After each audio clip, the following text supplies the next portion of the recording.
Rohtas police काफ़ी सक्रिय दिख रही है। दिवाली से पहले बड़ी सफलता धमाकेदार प्राप्त की है। दर्जनों अपराधी को शिकंजों के पीछे पहुंचा दिया है। जी हां, हम बात कर रहे हैं रोहतास पुलिस के उस सफलता की जिसमें साइबर फ्रॉड से लेकर आम अपराध से जुड़े कई बड़े खुलासे हुए हैं और कई अपराधियों की गिरफ्तारी दिवाली से पहले हुई है। इस बात की जानकारी देते हुए एसपी रोशन कुमार ने बताया कि साइबर अपराध से जुड़े करीब 22 लाख मामलों का खुलासा हुआ है और इसके साथ ही नासरीगंज जिम संचालक का जो मुख्य शूटर था उसकी गिरफ्तारी हुई है। इंद्रपुरी थाना क्षेत्र में कई जगह चोरी हुई है, उसका भी खुलासा हुआ है। इन तमाम खुलासों के साथ एक बड़ी सफलता मिली है। पूरी जानकारी दे रहे हैं एसपी रोशन कुमार। आप सुने कि कैसे दिवाली से पहले ये जोरदार सफलता मिली है। क्राइम के मामले में उपलब्धि मिली है, क्या मामला? रोहतास पुलिस जो भी गंभीर कांड प्रतिवेदित होते हैं उनके उद्भेदन के लगातार प्रयासरत रहती है। इसी कड़ी में साइबर डीएसपी के द्वारा विशेष अभियान चलाकर इस अक्टूबर महीने में 15 लाख से अधिक की राशि जो अन्य लोगों के साथ साइबर फ्रॉड हुआ था उनको वापस कराया गया है, जो कि इनके लिए तरफ से एक बहुत सराहनीय और बहुत मेहनत भरा कदम है।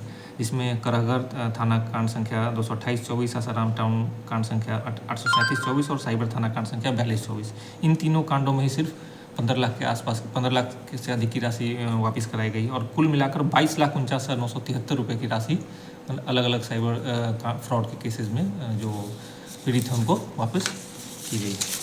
इसके अतिरिक्त और भी कई गंभीर कांड हुए हैं जिनका उद्भेदन हाल फिलहाल में किया गया है पुलिस द्वारा, रोहतास पुलिस द्वारा।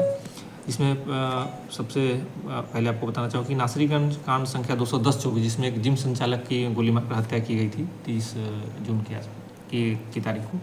उसमें जो शूटर था अंकित राय, उसकी गिरफ्तारी भोजपुर से की गई है। उसके अलावा एक और शूटर था गोल्डन दुबे जो फरार है। दोनों शूटर का पहचान किया गया था इसमें। इसके अतिरिक्त करहगर थाना कांड संख्या 258-24 जो 11 सितंबर को एक लूट की घटना हुई थी, उस लूट की घटना में शामिल तीनों अपराधियों को घटना में प्रयुक्त मोटरसाइकिल, छीने गए मोबाइल और घटना में प्रयुक्त हथियार के साथ गिरफ्तार करके माननीय न्यायालय में प्रस्तुत कर न्यायिक हिरासत में भेजा गया।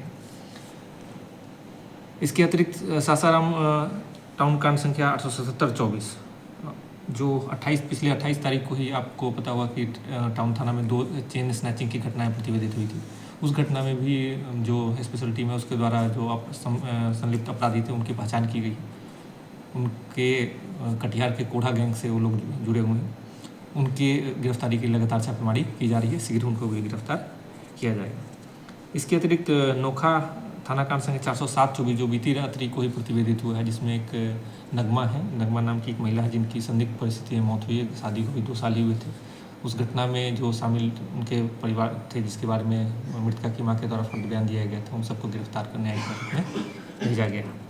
इसके अतिरिक्त आप सबको पता होगा कि बीते दिनों शिवसागर थाना अंतर्गत एक जो बाइक चोरी करके भाग रहे थे, जिनका पीछा कुदरा के जो पीड़ित थे उनके द्वारा किया जा रहा था, पीछा करने के क्रम में उनको गोली मार दी गई थी। चूँकि ये घटना निरंतरता में हुई थी, घटना का शुरुआत कैमूर में हुआ था और उसमें अगला जो घटनास्थल था वो रोहतास जिले में था, इसलिए इसमें उद्भेदन के लिए दोनों जिले की टीम लगातार प्रयासरत थी। दोनों जिलों की टीम के संयुक्त प्रयास से ही कल इस घटना में शामिल सत्येंद्र चौधरी की गिरफ्तारी हुई। सत्येंद्र चौधरी एक पेशेवर अपराधी है। उसके गिरोह में जो अन्य लोग शामिल थे उनकी भी पहचान की गई है और सत्येंद्र चौधरी की गिरफ्तारी से और उसके घर से जो चीज़ें बरामद हुई उससे हमारे यहाँ के और भी कई कांडों का उद्भेदन हुआ है, जिसमें इंद्रपुरी थाना कांड संख्या 47-24, 48-24, 49-24 3 जो एक ही हाल फिलहाल के समय में चोरी की घटनाएं और गृहभेदन की घटनाएं हैं, उसमें जो सामान चोरी किया गया था वो भी उसके घर से बरामद किया गया है, जिसमें DVR, TV, लैपटॉप और अन्य सामान जो भी चोरी किए गए थे वो सब बरामद हुआ है। और उसके जो सहयोगी अपराधी थे उनकी भी पहचान की गई है। जो पूरा गिरोह जो चोरी और बाइक घर में गृहभेदन और चोरी के कांडों को अंजाम दे रहा था उसकी पहचान की गई। उन सब की गिरफ्तारी के लिए पुलिस द्वारा लगातार प्रयास जारी है।